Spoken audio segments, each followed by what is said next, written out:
제20장 1814년에서 1820년까지 프랑스에서 프로테스탄트들에게 가해진 박해들. 프랑스의 프로테스탄트 지역에서 자행된 박해는 루이 14세가 낭트 칙령을 폐지한 이후로 근간의 프랑스 혁명이 개시되기 전 매우 짧은 기간에 이르기까지 거의 중단 없이 지속되었다. 1785년에 러보생 에띠앙 씨와 저 유명한 들라 페에트 씨는 이 상처 입은 사람들, 곧 남프랑스 거주민으로부터 박해의 채찍을 제거하는 데 있어 루이 16세의 법정에 관여했던 첫 번째 사람들 가운데 속해 있었다.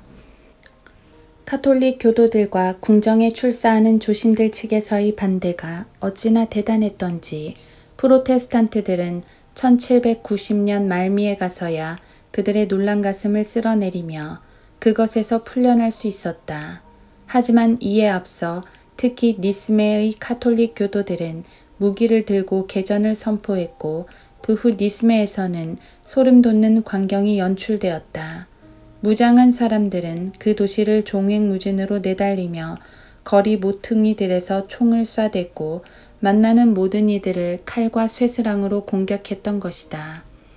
아스득이라는 한 남자는 부상을 입고서 송수로에 던져졌고 보동은 연거푸 찔러 들어오는 총검들과 군도를 맞고서 그의 시신 또한 그 물속에 던져졌다. 부셰라는 17밖에 먹지 않은 젊은이는 창밖을 내다보다 총에 맞아 즉사했다. 3명의 선거인들이 부상을 입었는데 한 명은 목숨이 오락가락했고 또 다른 이는 자신이 카톨릭 교도임을 반복해 선언함으로써 죽음만은 모면했으며 나머지 한 명은 군도로 4번 찔린 후 무섭게 난도질 당한 채 집으로 질질 끌려갔다. 도망친 시민들은 도중에 카톨릭 교도들에게 붙들려 목숨을 살려준다는 조건으로 그들의 신앙이 진실함을 입증하도록 강요당했다. 보그시 부부는 그들의 시골집에 있었는데 광신자들이 문을 부수고 들어와 그들 모두를 살해하고 집을 파괴했다. 나이 70의 프로테스탄트 블라크셰 씨는 원형 낫으로 조각조각 잘려졌다. 자신의 형에게 먹을 음식을 조금 가져다 주던 어린 피에르는 너 카톨릭이니 프로테스탄트니? 라는 질문을 받았는데 프로테스탄트인데요 라는 대답에 한 괴물이 그에게 총을 쏴 쓰러뜨렸다.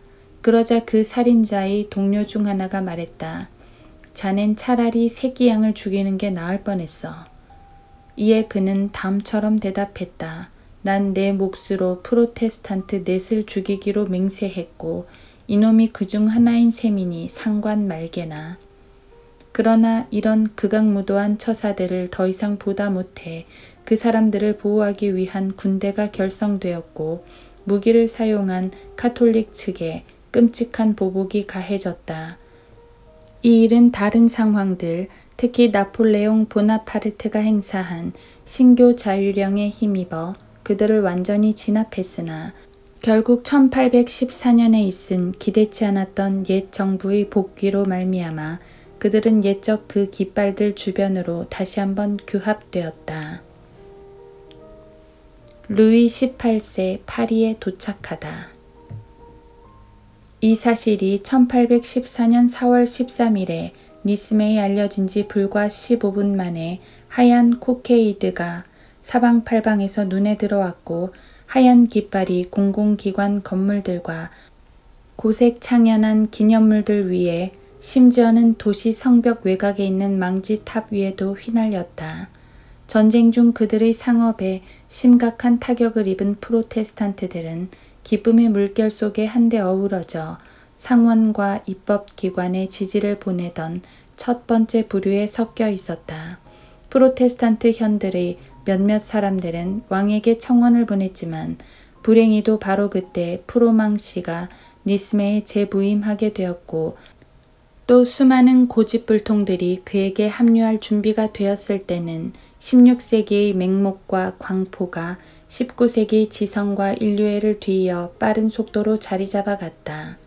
서로 다른 종교적 견해를 가지고 있는 사람들을 구별짓는 선이 즉시로 그어졌고 그 옛날 카톨릭 교회의 영이 존중과 안전에 관한 각인의 몫을 또다시 통제하려 하고 있었다. 종교의 차이가 이제 다른 모든 것들을 지배하려 했다. 그동안 애정어린 열심으로 프로테스탄트들을 섬겨왔던 로마 카톨릭 하인들조차도 자신들이 마땅히 해야 할 일들을 등한시하거나 그것들을 마지 못한 듯 무례하게 수행하기 시작했다. 나라 돈으로 치러진 축제들과 구경거리들의 프로테스탄트들이 불참하면 그게 바로 그들이 불충한 증거라는 비난이 쏟아졌으며 국왕만세라는 외침들 가운데에는 시장을 타도하라는 불협화음이 들려왔다. 가스틀레 당시는 프로테스탄트였는데 그가 카톨릭 교도이자 시지사인 룰랑 씨와 함께 사람들 앞에 모습을 나타내자 그에게 감자들이 던져졌고 사람들은 그가 그의 자리에서 물러나야 한다고 소리치며 주장했다. 리스메의 고집불통들은 심지어 한 청원서를 성공리의 국왕에게 제출하여 프랑스에는 오직 한 하나님과 한 왕과 한 믿음만이 있어야 한다는 자신들의 의사를 분명히 밝혔으며 몇몇 도시의 카톨릭 교도들도 그들을 본떠 이 일을 추진했다. 실버 차일드의 역사. 대략 이때쯤 리스메이 꾸 로얄의 고문인 바롱 씨는 당굴렘 공작 부인이 프랑스에 공작을 한 명 보내주면 하나님께 실버 차일드 은 아이를 바치기로 계획했다. 이 계획은 공개적인 종교적 맹세로 바뀌었고 이 사실은 공적으로든 사적으로든 모든 이의 대화에 오르내리게 되었다. 반면 이러한 일들로 상상력에 불이 붙은 자들은 부르봉 왕가여 영원하라를 외치며 길거리를 이리저리 뛰어다녔다. 이 미신적 광란의 결과 알레에서는 여자들이 그들의 프로테스탄트 남편들을 독살하라는 충고와 부추김을 받았고 마침내 그들을 정치범으로 고소하는 게 편하다는 걸 알아냈다는 이야기가 있다. 그들은 이제 사람들 앞에 나타나기만 하면 모욕을 당하고 부상을 입었다. 군중들은 프로테스탄트들을 우연히 만나기라도 하면 그들을 붙잡았고 그들 주위를 잔인한 즐거움 속에 춤을 추며 도는 동안 국왕 만세를 반복해 외치며 시로 노래를 지어 불렀다. 이 노래의 후렴은 다음과 같았다. 우리는 프로테스탄트의 피로 손을 씻고 칼빈의 자녀들의 피로 검은 푸딩을 만들 거라네. 비좁고 더러운 거리를 벗어나 맑은 공기와 휴식을 위해 산책로를 찾아간 시민들은 그러한 외침들로 온갖 난폭한 짓이 정당화될 수 있기라도 한 듯 외쳐대는 국왕만세에 이리저리 쫓겨다녔다. 프로테스탄트들은 국민 헌장을 조회할 때마다 그것이 자기들에겐 아무런 쓸모도 없으며 오히려 자신들이 더 효과적으로 파멸되기 위해 다루어져 왔을 뿐이라는 것을 두 눈으로 확인할 수 있었다. 귀족들이 사람이 많이 다니는 거리에서 이렇게 말하는 것이 들렸다. 모든 위그노 교도들은 반드시 죽어야 하고 이후에는 그들의 자식들을 죽여서 저주받은 자손 중 그 누구도 남아있게 해서는 안 된다. 그러나 사실 그들은 살해된 게 아니고 잔인하게 다루어졌다. 프로테스탄트 아이들은 카톨릭 교도들의 운동회에 더 이상 어울릴 수 없었고 그들의 부모들이 없이는 얼굴을 내비치는 것조차 허락되지 않았다. 밤이면 그들의 가족들은 아파트 문을 꼭 걸어 잠궜지만 그때조차 창문으로 돌멩이가 날아들었다. 아침에 눈을 뜨면 언제나 그들의 문이나 벽에는 교수대가 그려져 있었고 길거리에 모여든 카톨릭 교도들은 이미 자신들의 눈앞에서 비누칠을 해놓은 밧줄들을 들고서 그들이 그들을 멸절시키는 데 사용하기를 마음에 품고 바라는 그 사형 기구들을 가리켰다. 소형 교수대나 그 모형이 차례차례 배분되었고 어느 목사의 저택 맞은편에 사는 한 남자는 이 모형들 중 하나를 그의 창문에 갖다 놓아 그가 말하고자 하는 바가 뭔지를 그 목사가 지나가며 충분히 알 수 있도록 해두었다. 한 프로테스탄트 설교자를 나타내는 형상 또한 사람들의 눈에 잘 띄는 네거리에 매달렸고 그의 창문 밑에는 잔인한 노래가 들려왔다. 그 광란이 끝나갈 무렵 그곳의 목사 4명을 풍자 만화로 그려서 그 초상화로 그들을 불태우려는 계획이 잡혀 있었으나 같은 프로테스탄트인 니스메이 시장이 이를 저지했다.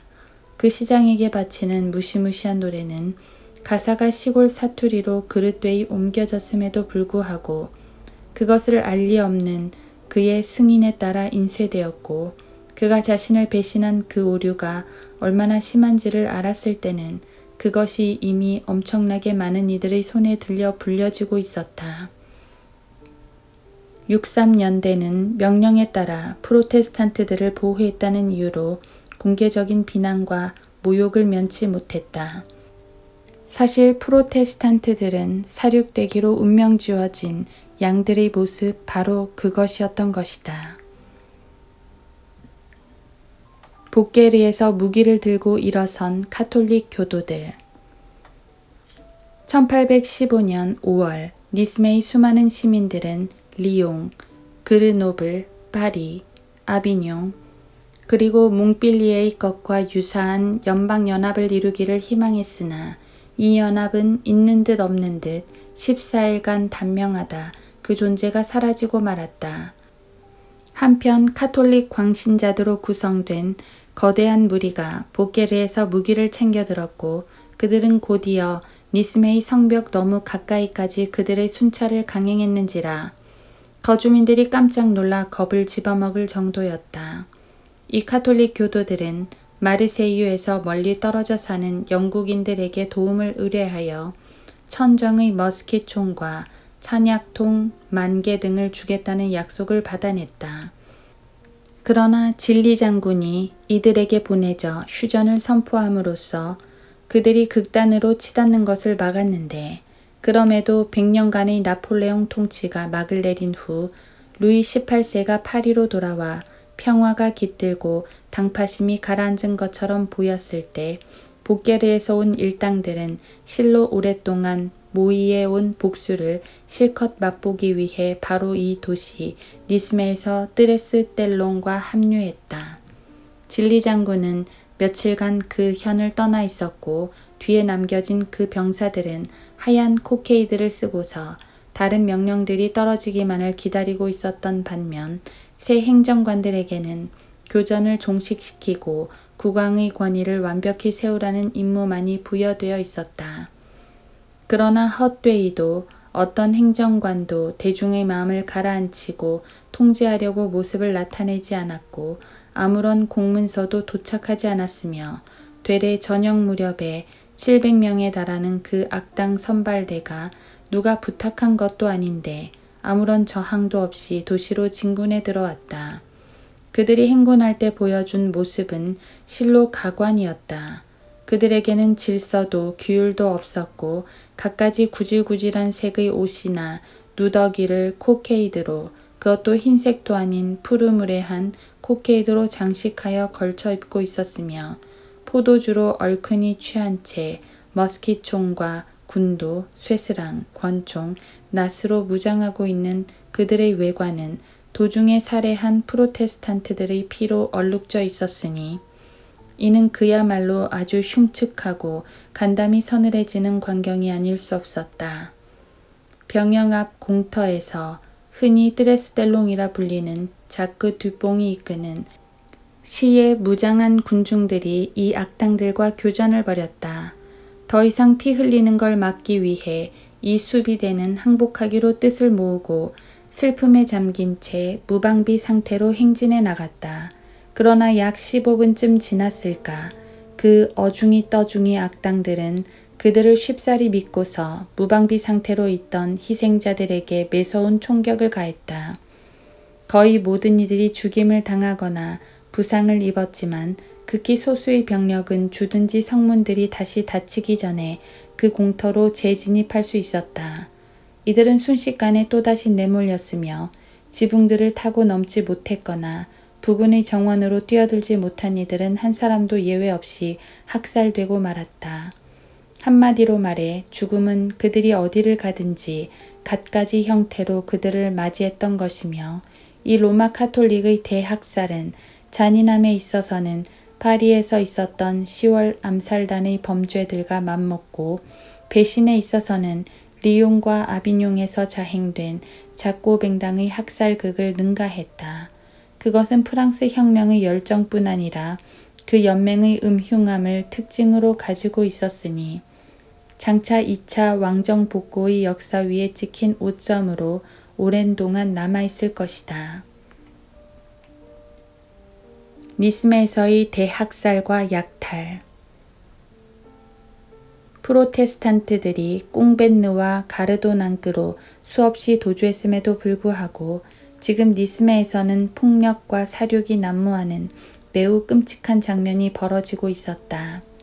레이시와 기레시 그리고 몇몇 다른 이들의 시골집들이 약탈당했고 그곳의 거주자들은 무자비하고 끔찍하게 다루어졌다.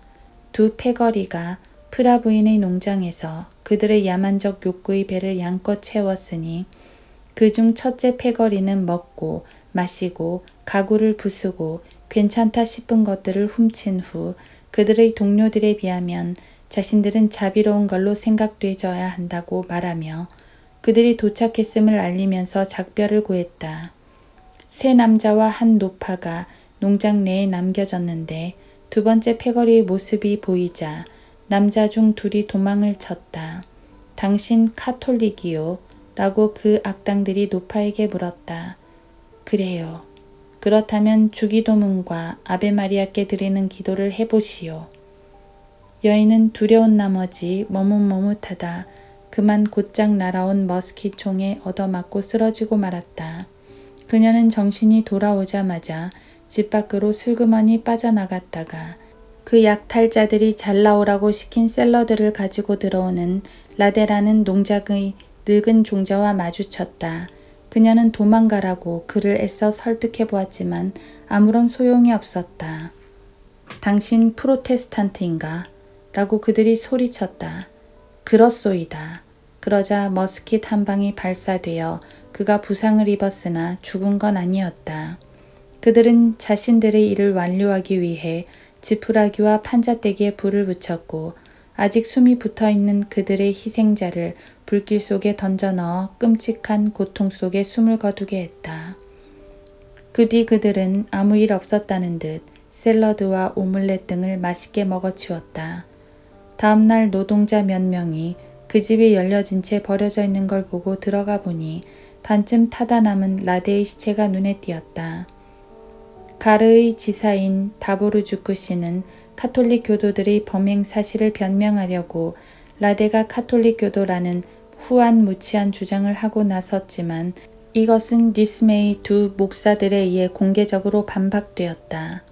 또 다른 일당은 성 세제르에서 수종 시바의 남편인 임베르 라 플룸에게 끔찍한 살인을 저질렀다. 그는 밭에서 일하고 돌아오는 길에 그들과 마주쳤다. 그들 중 우두머리는 그에게 목숨을 살려주겠다고 약속했지만 대신 그가 니스메이 감옥으로 호송되어야 한다고 고집했다. 그러나 그는 그 일당이 자신을 죽이기로 이미 결정했다는 것을 알아챘는지라 자신의 천성대로 뚝심 있고 용기 있는 사내가 되어 한 발짝 앞으로 나와 이렇게 소리쳤다. 니놈들은 산적들이니 어서 쏴라. 그들 중 넷이 총을 쏘자 그가 쓰러졌으나 죽지는 않았다. 그들은 아직 살아있는 그의 팔다리를 잘라버렸고 그 후 그의 몸통에 노끈을 감고서 가지고 있던 대포에 묶어 질질 끌고 다녔다. 그의 친지들의 그의 죽음을 전해 들은 건 여드레가 지나서였다. 시바의 가족 중 5사람, 즉 모두 남편들과 아버지들인 그들은 수일 후에 학살되었다.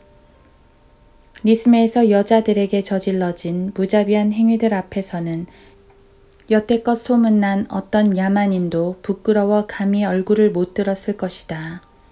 두 과부 리베와 베르나는 엄청난 액수의 돈을 헌물로 바칠 것을 강요당했으며 르꾸엥트 부인의 저택이 약탈당하고 그녀의 소유물이 파괴되었다. 디디에 부인은 거처가 약탈된 뒤 토지까지 거의 무너져 버렸다. 이 고집불통 일당은 풍차들이 돌아가는 조그만 농장에 사는 과부 빼랭을 찾아가 온갖 유린을 자행했고 심지어는 그녀의 가족들의 유품이 들어있는 죽은 자들의 성소인 무덤에까지 습격해 들어갔다. 그들은 관들을 끌어내어 속에 들어있는 것들을 근처 땅바닥에 흩뜨렸다. 분노가 치민 이 여인은 자신의 조상들의 뼈를 주섬주섬 모아 제자리로 돌려놓았으나 말짱 헛일이었다. 그녀가 그리하면 그들은 또다시 그것들을 파내었던 것이다. 수차례의 노력도 다 물거품이 되자 그것들은 아예 들판 위에 흩뜨러져 마지못한 듯 나뒹굴었다. 박해당하는 이들을 위한 국왕의 법령. 드디어 왕과 제후들 또는 하위 국사대리인들이 특명으로 부여한 모든 임시 권한들을 폐기시키는 루이 18세의 법령이 니스메에서 받아들여졌다. 이제 정규 기관들에서는 그 법률들을 시행할 채비를 갖추었고 그것들을 수행할 신임 지사가 도착했다. 그러나 그렇게 법령이 포고되었음에도 불구하고 그들은 당분간 중단되었던 그 파괴 작업에서 손을 떼기는커녕 그것을 인해 새로운 활력과 체제를 갖춰 다시 일으켜 세웠다. 7월 30일 자크 꼬무라는 한 가족의 가장이 루소의 몇몇 국가 방위군에 의해 살해되었는데 그 범죄가 모르는 사람이 없을 정도로 소문이 났는지라 그 일당의 지휘관은 그 망자의 돈지갑과 신분증을 가족에게 돌려주었다. 이튿날에는 떠들썩한 군중들이 시와 그 주변 지역을 이리저리 돌아다니며 비참한 소작농들을 위협했고 8월 첫날에 아무런 저항도 받지 않고 그들을 학살했다. 같은 날 정오쯤 도살업자 뚜르빠이가 이끄는 6명의 무장한 자들이 목수 모노의 집을 에워쌌는데 말하자면 그 일당에 끼어있는 두 대장장이가 바로 전날 그 집에서 일을 하다가 그곳으로 피신해온 브릴롱 씨를 발견했던 것이며 이 브릴롱 씨는 이전에 군 장교로 있다가 퇴역하여 연금을 받고 있는 중이었다. 그는 뛰어난 성품의 소유자로 온화하여 남에게 해를 끼치지 않았고 나폴레옹 황제를 결코 섬긴 적이 없었다. 그런 그를 알 턱이 없는 뚜르빠미는 그 가족과 함께 간소한 아침 식사를 들고 있는 그를 지적하여 불러내었다. 뚜르빠미는 그에게 함께 가주어야겠다는 명령을 내리며 이렇게 덧붙였다. 당신의 친구 소씨는 이미 딴 세상에 가 있소. 뚜르빠미는 그를 자신의 병사들 한가운데 세워놓고서 황제 만세를 외치라는 교활한 명령을 내렸지만 그는 그것을 이런지하에 거절하며 자신은 결코 황제를 섬겨본 적이 없다고 덧붙였다. 그 집의 여인들과 아이들은 그의 생명을 구하기 위해 중재에 나서서 그의 친절하고 덕망 있는 성품을 칭찬했으나 헛일이었다. 그는 에스플라나드로 억지로 끌려가 뚜르빠미를 뒤이어 쏜 다른 이들에게 사살되었다. 몇몇 사람들이 그 총성에 이끌려 현장에 접근했지만 그들도 까딱하면 이처럼 죽는 수가 있다고 위협을 받았다. 얼마 후 그 비열한 놈들은 국왕 만세를 외치며 그곳을 떠났다. 몇몇 여인들이 그들을 만났고 그들 중 하나가 잘난 체하며 이렇게 말했다. 난 오늘 내 몫으로 7놈 죽였거든. 그러니 어디 입만 뻥끗 해봐. 네가 바로 그 8번째가 될 테니까. 피에르 꾸르베라는 스타킹 직조공은 무장한 무리들에 의해 그의 배틀에서 잡아 끌어내져 그의 집 문에서 총살당했다.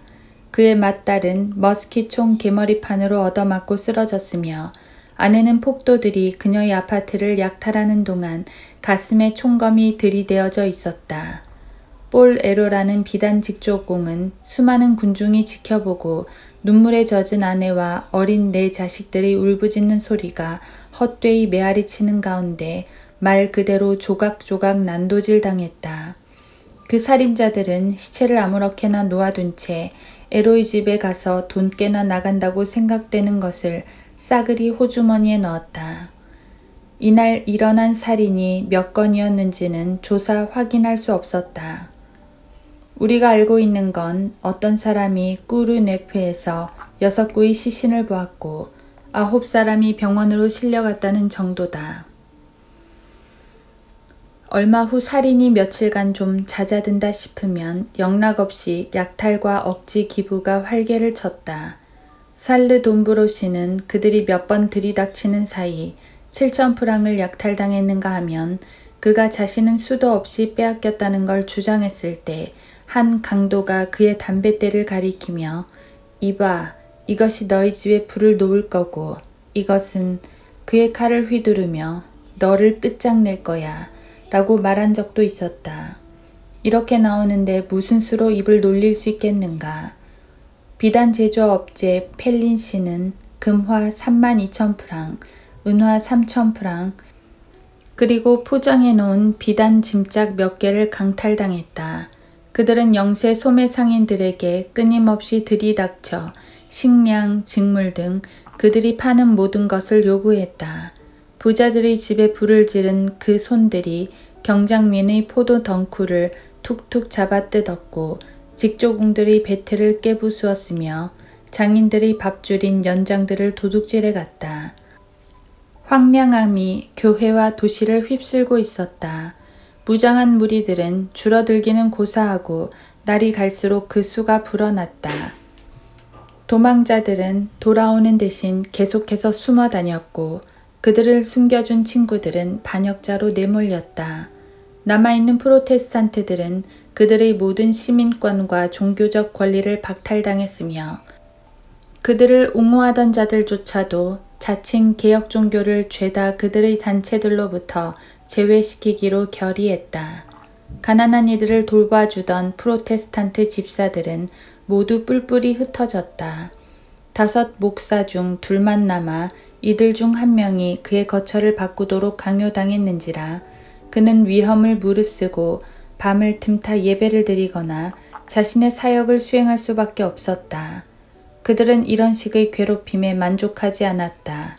중상적이고 선동적인 출판물들이 간행되어 프로테스탄트들이 그 자치지역 내에서 금지된 관례들을 들고 나오며 죽은 나폴레옹을 불러내고 있으니 당연히 이들은 법적 보호와 군주의 호의를 받기에 합당치 않은 자들이라는 비난을 가했던 것이다.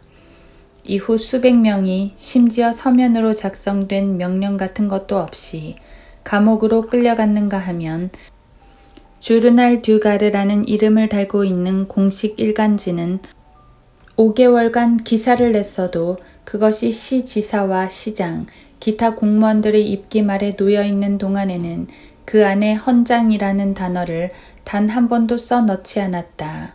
그러기는커녕 첫 기사들 중 하나는 고난당하는 프로테스탄트들을 분노에 못 이겨 눈물을 흘리고 더 이상 집어삼킬 희생자가 없음을 유감스럽게 생각하는 악어들이요. 악을 저지른 데 있어 당똥과 마라, 로베스피에르를 능가하는 사람들이며 또 요새를 나폴레옹에게 넘겨주기 위해 그들의 딸들로 하여금 요새 주둔병들에게 몸을 팔도록 한 것으로 묘사했다. 이 기사의 발췌문은 부르몽 왕가의 왕관과 문장이 그려진 도장이 찍혀져 길거리에서 소리치며 팔려나갔고 그것을 파는 행상인들은 가슴에 경찰 훈장을 자랑스럽게 달고 있었다. 프로테스탄트 도망자들의 탄원. 파리로 간 프로테스탄트 도망자들이 니스메에 있는 그들의 형제들을 위해 루이 18세에게 제출한 탄원서를 이러한 비난들과 대조해보는 게 바람직할 것이다. 폐하, 우리는 우리의 극심한 고난을 본인들의 발치에 내려놓나이다. 폐하의 이름으로 우리의 동료 시민들이 살육당하고 그들의 재산이 황폐해졌습니다. 오도된 소장농들이 폐하의 명령에 순종한다는 구실로 폐하의 존엄한 조카께서 임명한 장관의 명령에 따라 모여들었습니다. 우리를 공격할 준비가 되어 있음에도 불구하고 그들은 평화를 담보로 받아들여졌던 것입니다. 1815년 7월 15일에 우리는 국왕폐하의 파리 입성을 알았고 하얀 깃발들이 큰 건물들 위에 즉시 나부꼈습니다. 일반 백성의 평화는 무장한 소장농들이 처음으로 모습을 나타내기 시작하면서부터 깨지기 시작했습니다. 수비대는 조건부로 항복했지만 떠나는 순간 공격을 받아 거의 전원이 학살당했습니다. 우리의 국가 방위군은 무장 해제되었고 도시는 이방인들로 득실거렸으며 개혁 신앙을 고백하는 주요 거주민들의 집은 약탈과 공격에 시달려야 했습니다. 이 글 끝에 명단을 적어두었으니 보시기 바랍니다. 존경스러운 주민들은 공포에 내몰려 우리의 도시를 떠났습니다. 만일 폐하 앞에 폐하의 훌륭한 도시 니스메를 황폐케 했던 그 공포의 참상이 제시되지 않았다면 폐하께서는 지금까지 속아 오신 것입니다. 체포와 추방이 쉴 새 없이 일어나고 있으며 종교적인 의견 차이가 실제적이고 유일한 이유입니다. 비방당하는 프로테스탄트들은 왕권을 옹호하는 자들입니다. 폐하의 조카는 우리의 자식들을 부하로 삼았고 우리의 재산들은 그의 손에 넘어가 버렸습니다. 프로테스탄트들은 이유 없이 공격당했을 뿐 아니라 심지어 정당한 저항으로라도 그들에게 우리를 비방할 만한 중대한 구실을 제공한 적이 없습니다. 폐하, 우리를 구해 주소서. 내전이라는 이 불붙은 나무 조각을 꺼뜨려 주소서. 폐하께서는 단 한 번만이라도 의지를 발동하시면 한 도시를 그것의 시민들과 제조업자들에게 관심을 가지는 정치적 실체로 회복시켜 놓으실 것입니다. 우리에게 이러한 불행을 가져다 준 주된 장본인들에게서 그들이 그렇게 행한 이유를 요구하십시오. 우리는 폐하의 눈앞에 우리에게 들어온 모든 증거 문서를 제시해드리는 바입니다. 공포로 마음이 얼어붙은 우리의 동료 시민들은 불평하고 싶어도 답답한 가슴만 내리누르고 있습니다. 그들보다는 더 안전한 처지에 놓여 있기에 우리는 위험을 무릅쓰고 이렇게 그들을 위해 목청을 높이고 있는 것입니다. 기타 등등. 여인들에게 가해진 끔찍한 폭행. 니스메에서는 여인들이 샘이나 개울뚝에서 그들의 옷을 빤다는 사실은 잘 알려져 있다. 그 샘 근처에는 큰 웅덩이가 있어서 그곳에서 수많은 아낙네들이 매일같이 물가에 무릎으로 앉아 빨래방망이 같은 묵직한 나무 토막으로 빨랫감을 두드리는 것을 볼 수 있다. 그런데 이 장소가 치욕스럽고 야비한 만행의 현장으로 돌변했다는 걸 아는가? 로마 카톨릭의 어중이 떠중이들은 그 여인들의 속치마를 그들의 머리 위로 훌러덩 뒤집어 올렸는데 그것들을 어찌나 꽉 졸라맸는지 그들은 그렇게 계속 하체가 노출된 상태로 새로이 고안된 징벌에 순순히 응할 수밖에 없었던 것이다. 그들은 그 빨랫방망이에 붓꽃 모양 V로 못들을 박아놓고서 그들의 몸에서 피가 철철 흘러내릴 때까지 그들을 두들겨 팼으며 뼛속까지 파고드는 고통에 그들의 울부짖음은 공기를 찢어갈랐다. 이런 창피스런 형벌을 면하도록 차라리 죽여달라는 요구가 종종 있었으나 그들은 악에 찬 기쁨에 어깨를 들썩이며 딱 잘라 거절했다.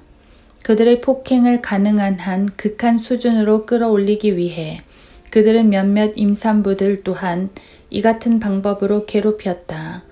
이 무모한 만행은 그 본질이 입에 담기 수치스러운지라 그러한 고난을 겪은 수많은 여인들은 그 일을 함부로 입 밖에 내지 못했고 특히나 생각할수록 분통이 터지는 그 상황을 일일이 이야기한다는 것은 감히 엄두도 못 낼 일이었다. 듀랑 씨의 말을 들어보면 이렇다. 전 보았습니다. 포브르 부르가드의 암살자들을 데리고 다니던 한 로마 카톨릭 열성 분자가 빨래 방망이 하나에 뾰족한 못들을 붓꽃 모양으로 박아 넣는 걸 말입니다. 뿐만 아니라 저는 그들이 여자들의 옷을 들어 올리고서 이 빨래 방망이로 피가 철철 흘러내리는 몸에 심한 타격을 가하는 것도 보았는데 그들은 저희 펜으로는 도저히 적을 수 없는 이름을 그 방망이에 붙여주었습니다. 고통에 몸부림치는 여인들의 울부짖음, 흘러내리는 피, 두려움에 억눌려버린 분노의 속삭임, 그 무엇도 그들의 마음을 움직일 수 없었습니다. 이미 죽어버린 그 여인들을 간호했던 의사들은 그들의 상처 자국들만 봐도 그들이 견뎌야 했던 고통의 실상을 이야기할 수 있을 것입니다. 그것이 얼마나 끔찍했든 간에 매우 엄밀히 말해 그것은 사실인 것입니다. 그렇지만 프랑스와 로마 가톨릭에 심각한 수치를 안겨다 준 이 참혹하고 음란한 일들이 진행되는 동안에도 정부 관리들에게는 휘하에 강력한 군대가 있었으니 만일 그들이 그것을 정직하게만 사용했다면 평온을 되찾아올 수도 있었을 것이다. 그러나 살인과 약탈은 그칠 줄 몰랐고 로마 가톨릭 집정관들은 매우 드물게 예외를 두면서 그들을 눈감아 주었다.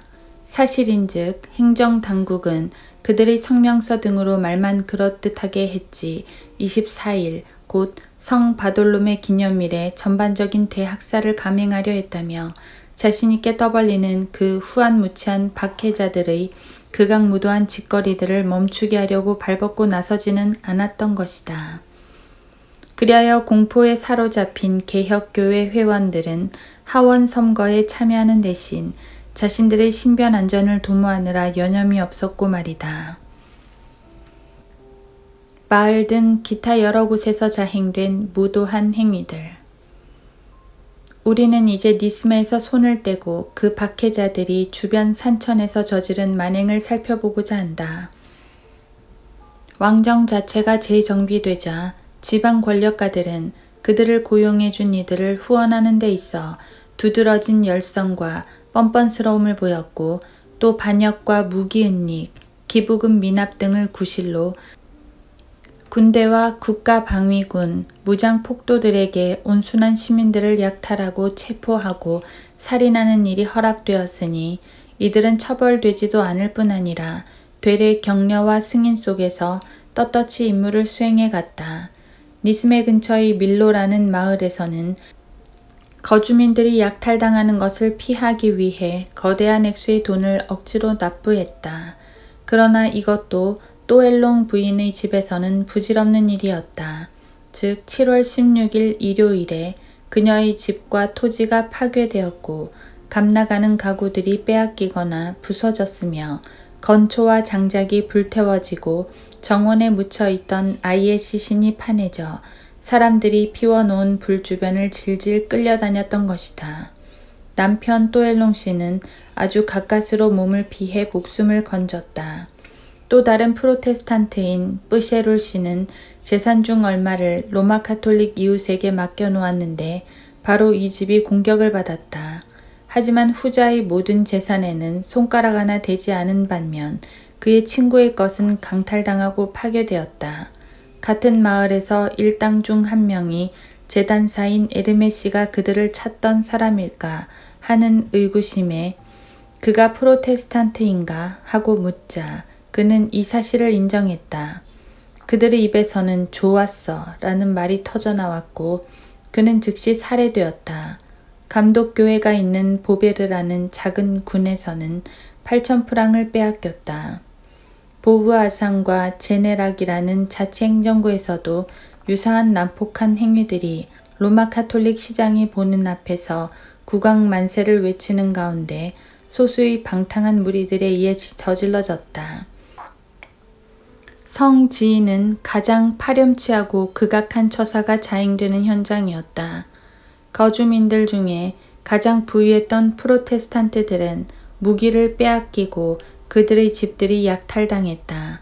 그들은 시장에게 호소했으나 그는 우스갯소리로 들리는 듯 저 멀리 걸어가 버렸다.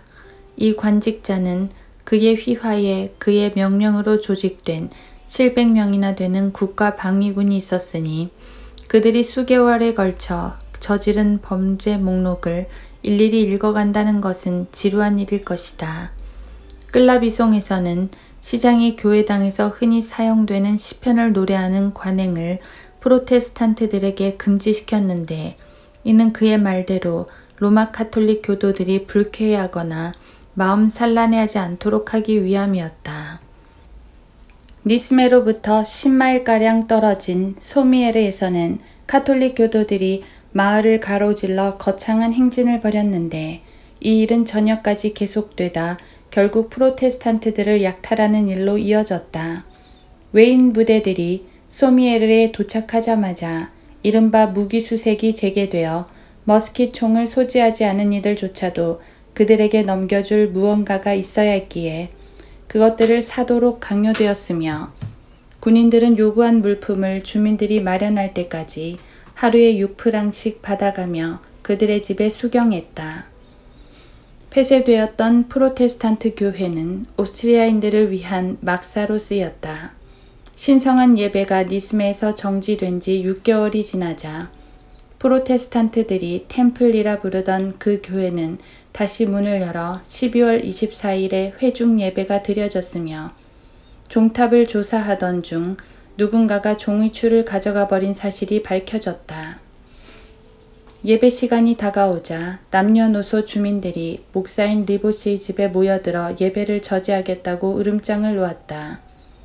예배 시간이 되어 교회를 향해 발을 내딛던 그는 사람들에게 둘러싸였고 그들은 그를 향해 포악한 고함을 버럭버럭 질러댔다. 어떤 여인들은 그의 옷깃을 붙들어 쥐고 흔들어댔지만 그 어떤 것도 그의 굳은 의지를 휘저어 놓거나 참을성을 무너뜨릴 수는 없었다. 그는 그 기도의 집으로 들어가 설교단에 올라갔다.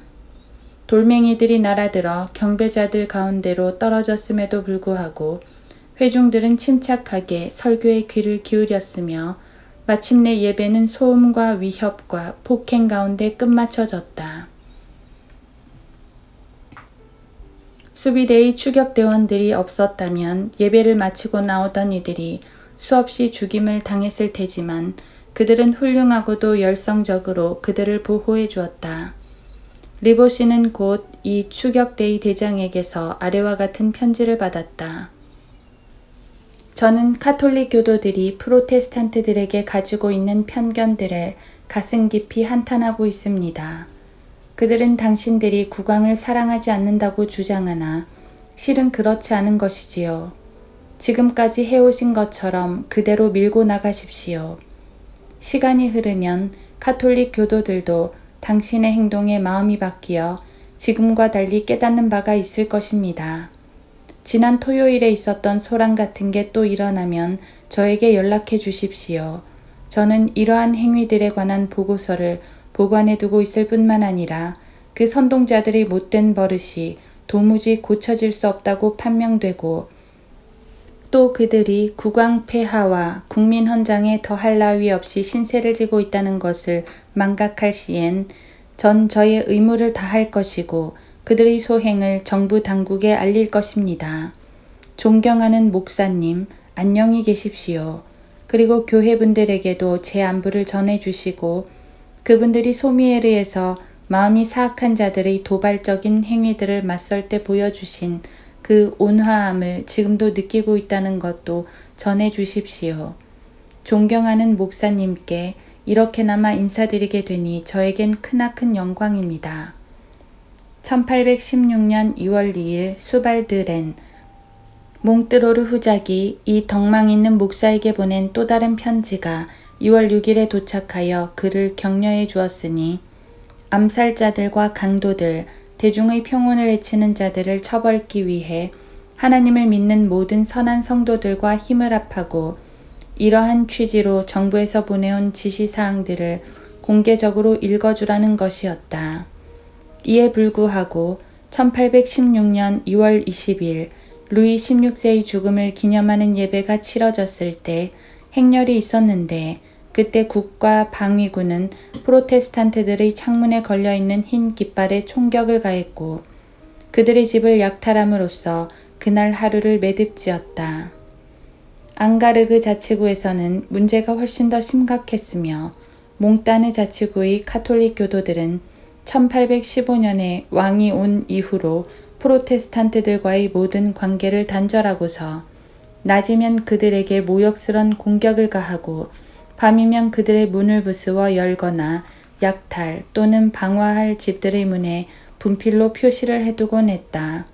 성 마에르는 영거푸 이 떼강도들의 공격을 받았고 몽뜨미라리 프로테스탄트들은 종교의 자유를 보호하고 국민 헌장을 지속시킬 것을 맹세한 국왕의 복귀를 축하했다는 이유로 1816년 6월 16일에 습격당하고 두들겨 맞고 감옥에 던져 넣어졌다. 니스메에서의 카톨릭 교도들의 소행들에 대한 추가 기사. 프랑스에서 저질러진 난폭한 행위들은 아무래도 니스메에서 온 박해자들의 주의를 딴 데로 돌리지 못한 듯 싶다. 1815년 10월은 정부의 행동 지침이나 방책에 어떠한 개선도 보이지 않은 채 시작되었고 백성 측에서는 이에 따른 억측만이 무성했다. 까르띠에 생샤를레의 몇몇 가옥들이 약탈당했고 그것들의 잔해는 노래와 춤판이 벌어지고 국왕 만세가 외쳐지는 가운데 길거리들에서 불태워졌다. 시장이 모습을 나타냈으나 왁자지껄 흥에 겨워하던 폭도들은 그를 모른 척했고 그가 과감히 항의 의사를 표시하자 그에게 그가 쓸데없이 그곳에 왜 왔으며 차라리 은퇴하지 그러냐고 퉁명스럽게 대답했다. 10월 16일은 온종일 모든 준비가 사륙의 밤을 예고하는 듯했고 집합 명령들과 공격 신호들은 규칙대로 대담하게 입에서 입으로 전해졌다. 뜨레스텔롱은 그의 부하들을 검열했고 그 비열한 인간들 중 하나와 다음과 같은 대화를 나누면서 범죄를 저지르라며 그들을 계속해서 재촉했다. 부하, 모든 프로테스탄트가 한 명도 예외 없이 죽여진다면 전 기분 좋게 가담할 것입니다. 하지만 당신께서 너무나 자주 절 속여오셨기에 드리는 말씀입니다만 전 그들 모두가 죽는 게 아니면 꼼짝도 하지 않을 겁니다. 뜨레스텔롱, 자, 오너라. 그렇다면 이번엔 한 놈도 도망치지 못할 것이다. 이 무시무시한 결심은 그 현의 사령관인 라가르드 장군만 없었다면 그대로 실행에 옮겨졌을 것이다. 그가 비로소 그 위험을 감지한 건 밤 10시가 되어서였고 이제 그는 한시도 지체할 수 없었다. 폭도들은 도시 근교를 가로질러 진군하고 있었으며 거리들에는 징글맞은 저주를 내뱉는 불안당들로 들끓고 있었다. 장군은 정각 11시에 신호를 보내어 현재 도시 전체에 퍼져가고 있는 혼란을 가중시켰다. 소수의 병력이 라가르드 백작 주변으로 몰려들었는데 그는 그 정도로까지 약해져 버린 그들의 모습에 대한 고민으로 마음이 쥐어짜이는 듯했다. 이에 대해 카톨릭 옹호자 듀랑씨는 다음과 같이 이야기했다.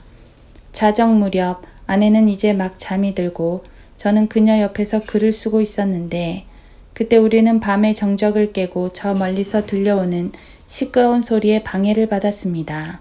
드럼 소리가 도시 전체를 내달리는 듯했죠.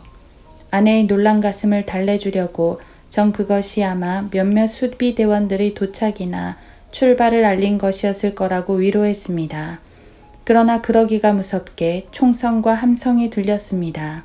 창문을 열어보니 국왕 만세라는 외침과 뒤섞여 나오는 무시무시한 저주를 분명히 들을 수 있었습니다. 그래서 전 집에서 묵고 있던 한 장교와 공공사업 감독관인 샹설 씨를 깨웠습니다. 우리는 함께 밖으로 나가 큰 길에 이르렀는데 달빛이 밝아서 거의 모든 사물을 한낱 같진 않아도 뚜렷이 볼 수 있었습니다. 소란스레 경로한 폭도들이 프로테스탄트를 절멸시키겠다고 맹세하며 밀려들고 있었고 그중 절반 이상이 나체로 식칼과 머스킷총, 막대기, 군도로 무장하고 있었습니다. 그들에게 무슨 일이냐고 물었을 때 전 대사륙이 곳곳에 일어나서 이미 도시 근교에서는 수많은 이들이 살해되었다는 대답을 들었습니다. 샹설 씨는 소방대 대장복을 입으러 돌아갔고 장교들은 막사로 물러갔으며 저는 아내가 걱정되어 집으로 돌아왔습니다. 그런데 시끄러운 소리가 나는 걸 보니 문득 그 사람들이 저를 따라왔다는 확신이 들더군요. 그래서 담장 밑으로 나 있는 그림자를 따라 기어가 집 문을 열고 들어와서는 달빛을 받아 희끄무레한 무기들을 든 그 일당의 거동을 살피기 위해 틈새를 조금 벌려놓고 그것을 닫았습니다. 잠시 후 몇몇 무장한 자들이 제가 숨어있던 바로 그 장소로 한 죄수를 인도해 오며 모습을 나타냈습니다. 그들이 멈춰서자 전 문을 조용히 닫고서 정원 담벼락에 바싹 붙어 심겨진 오리나무 위로 올라갔습니다. 아니 그런데 이게 무슨 광경이란 말입니까? 한 남자가 자신의 고통을 비웃고 욕설을 퍼부어대는 비열한 인간들에게 무릎을 꿇고 자비를 간청하고 있었던 것입니다. 그는 이렇게 말했습니다. 제 아내와 자식들을 봐서라도 절 살려주십시오. 제가 뭘 잘못했습니까? 왜 아무런 이유도 없이 절 죽이려 하시는 겁니까? 라고 말입니다. 제 입에서는 고함 소리와 함께 그 살인자들에게 복수하고 말겠다는 협박이 튀어나오려고 했습니다. 그러나 오래 생각할 필요도 없이 몇 정의 수발총에서 발사된 총탄이 저의 흥분을 잠재워 버렸습니다. 애걸복걸 매달리던 그 불행한 이가 허리와 머리에 총을 맞고 쓰러져 더 이상 일어나지 못했던 겁니다.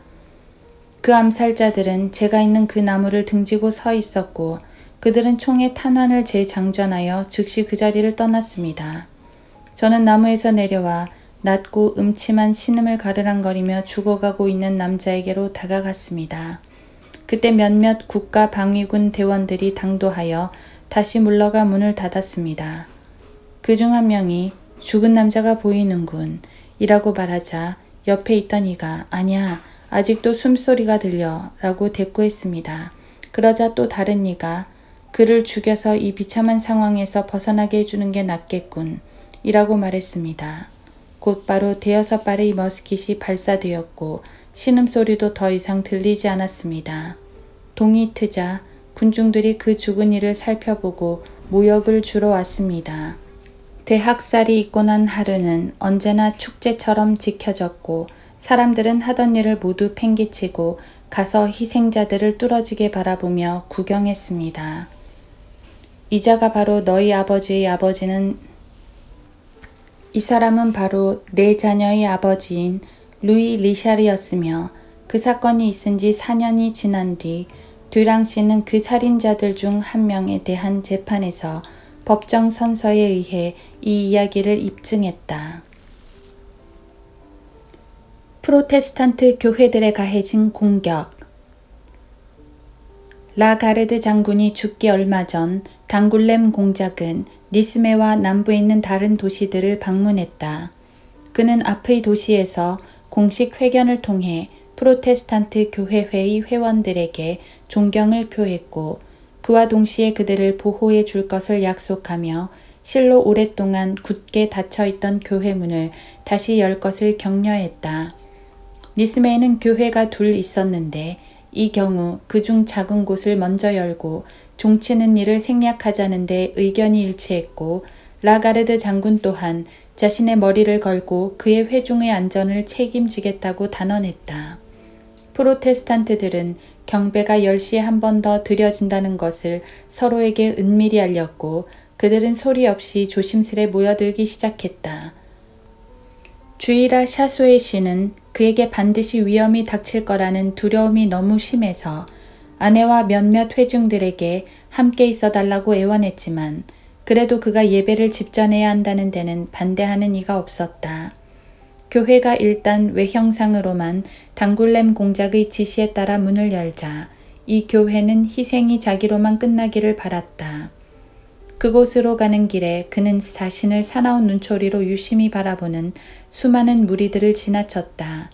누군가가 지금이 바로 그들에게 마지막 일격을 가할 때라고 라고 말하자 다른 이들이 그래 애 여자 할 것 없이 싹 쓸어버리세 라고 가세했다.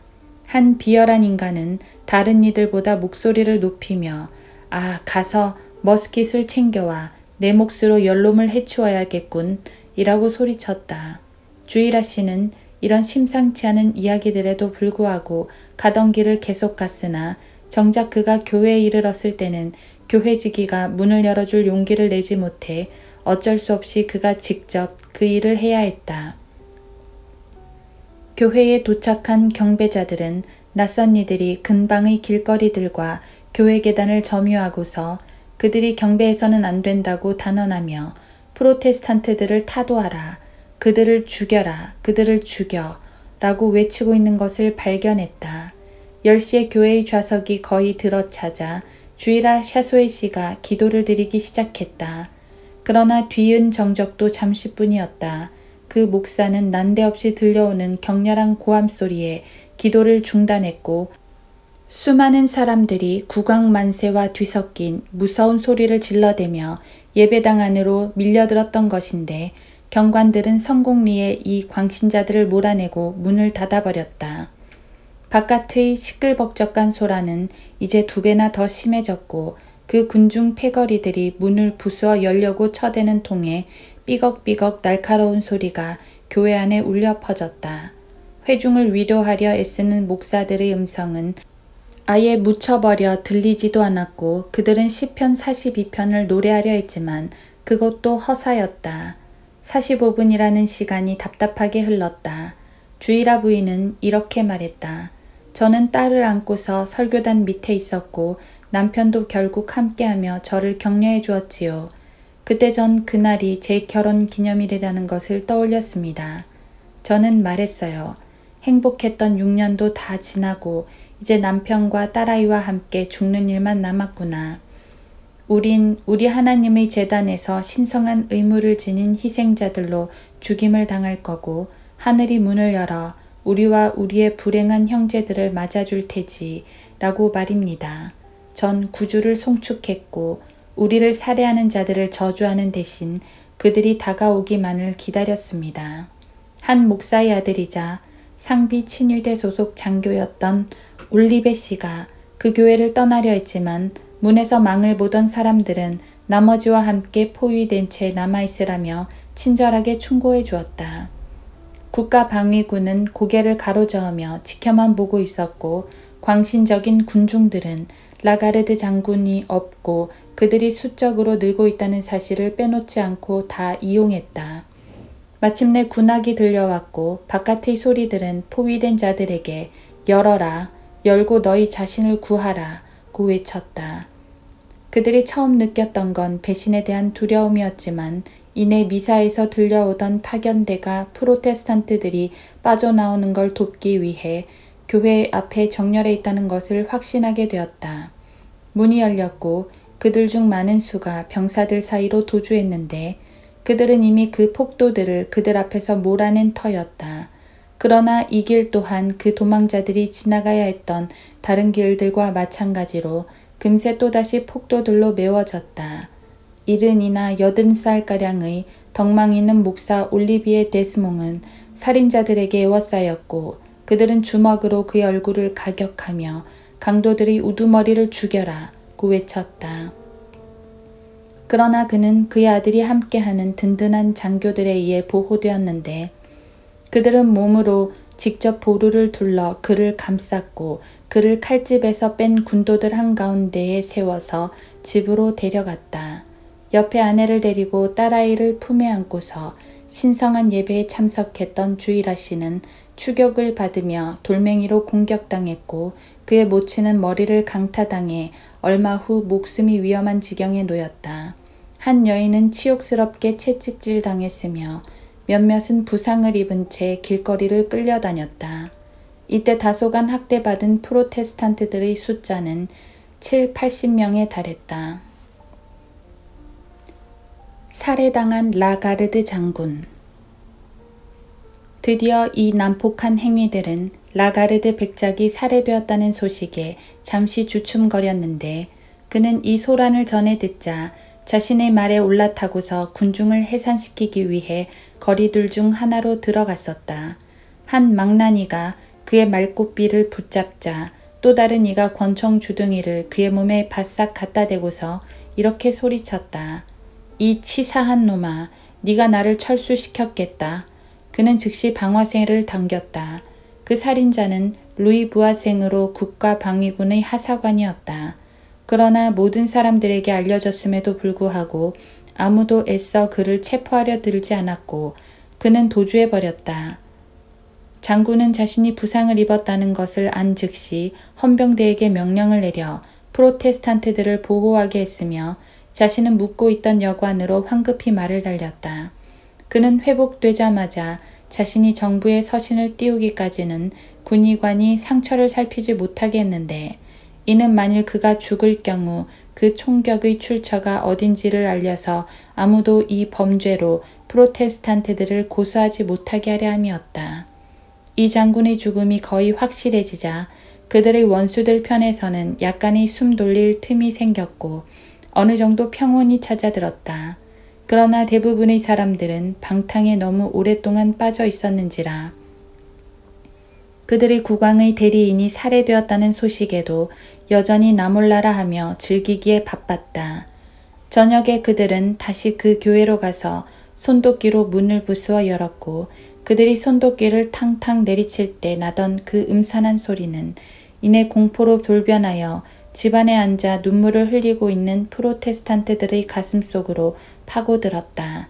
자선 헌금함의 돈들과 나눠주려고 마련한 옷가지들이 도둑맞았고 목사의 예복들이 갈갈이 찢겨졌으며 책들은 찢겨지거나 가져가 버렸고 별실들이 샅샅이 뒤져졌지만 교회와 교회 회의의 옛 기록들이 보존되어 있는 방들은 섭리적으로 지켜졌다.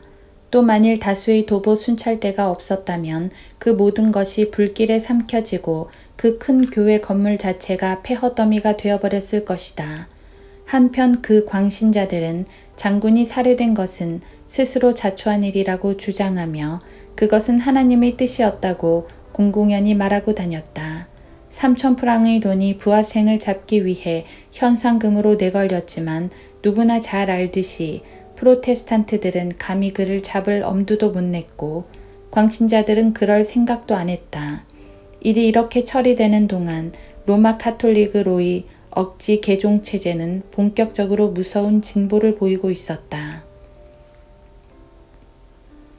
영국 정부의 간섭.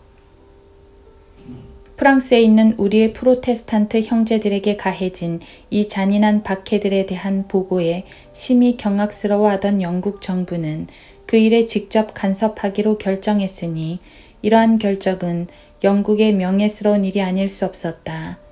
그러나 프로테스탄트들의 박해자들은 이 인정어리고 종교적인 자발적 조치를 그 고난받는 이들이 영국과 반역을 논하는 서신을 주고받았다는 구실로 삼으려 했다.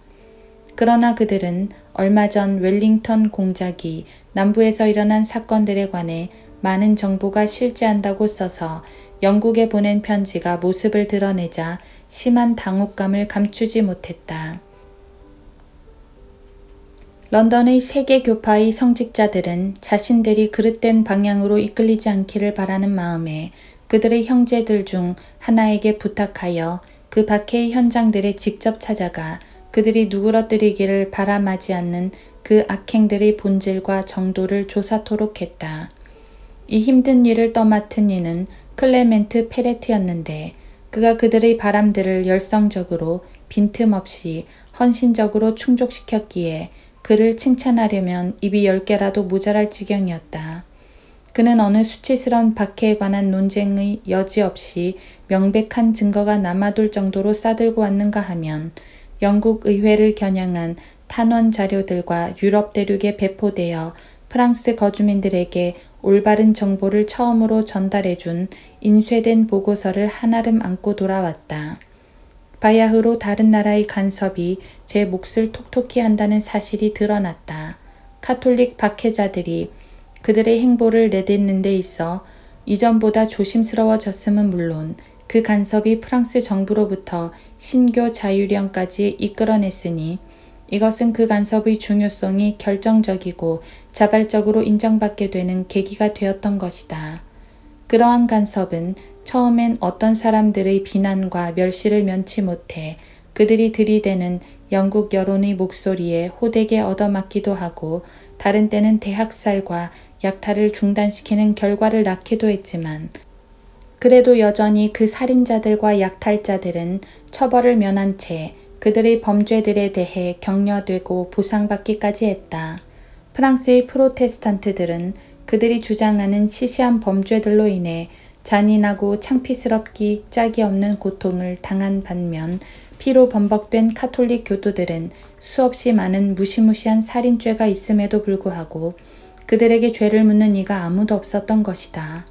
진리에 더 깨우침을 받은 몇몇 카톨릭 교도들이 이 가증스런 만행들에 대해 발산한 고결한 분노가 그것들을 억제하는 데 있어서 결코 적지 않은 공헌을 했을지 모르나 무고한 프로테스탄트들은 여전히 수없이 정죄받아 갤리선으로 보내지거나 파렴치하고 불량한 비열한 인간들이 맹세코 주장하는 단순 추정상의 범죄들로 인해 처벌을 당해야 했다.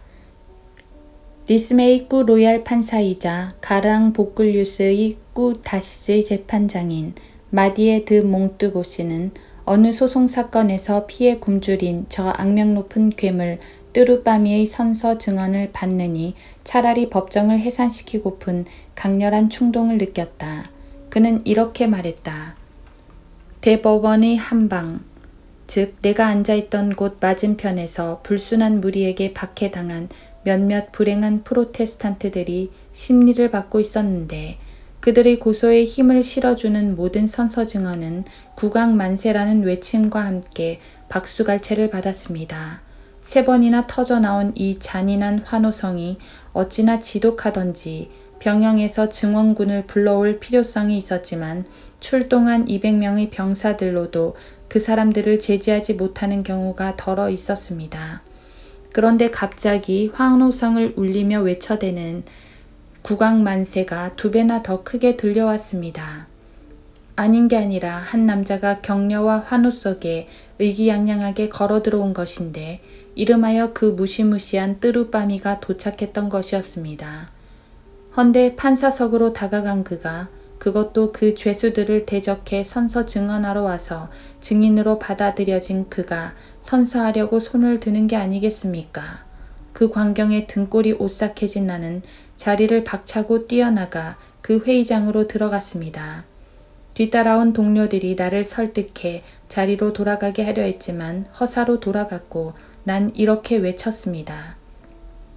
안 됩니다. 난 자신의 도시를 살인으로 들끓게 만든 장본인인 저 비열한 인간이 그 도시의 법정에서 그가 저 불행한 불일롱을 그것의 계단에서 살해한 그 공관에서 증인으로 받아들여지는 것을 지켜보는 일에 동의하지 않을 것입니다. 그가 휘두르던 단검들이나 매 한 가지인 그 선서 증언으로 그의 희생자들을 죽여야 한다는 것을 받아들일 수 없습니다. 그가 고소자라니, 그가 증인이라니 어디 이게 말이나 될 법한 소리입니까? 아니 난 이 괴물이 집정관들의 면전에서 아직도 피비린내가 펄펄 나는 손으로 하나님 두려운 줄 모르고 선서하려고 일어서는 걸 지켜보는 일에 동의하지 않을 것입니다.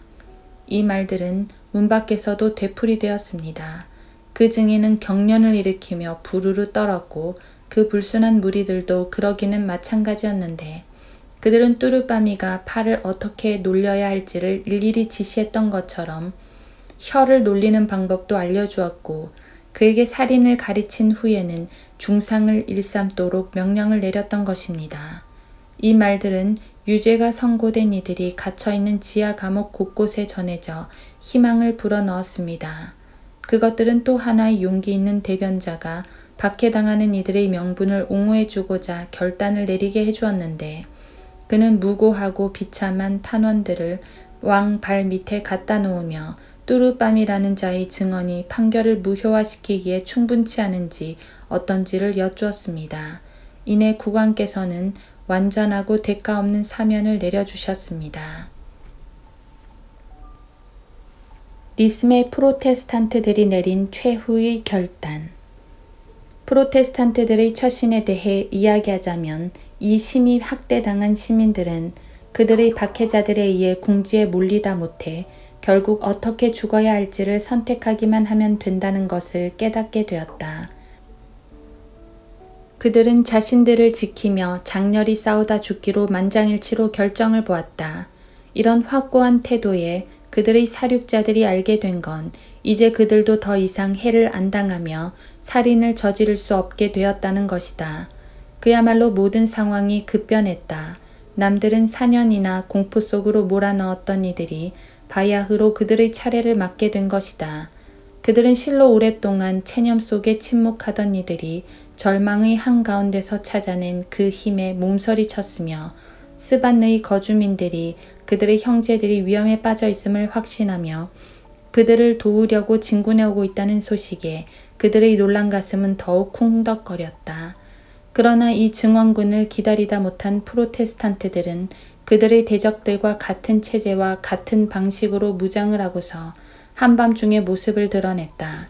상대편은 언제나처럼 시끌벅적한 경로에 휩싸여 블러바르드를 행진한 반면 프로테스탄트들은 그들이 택한 진지에 소리 없이 결연히 머물고 있었다.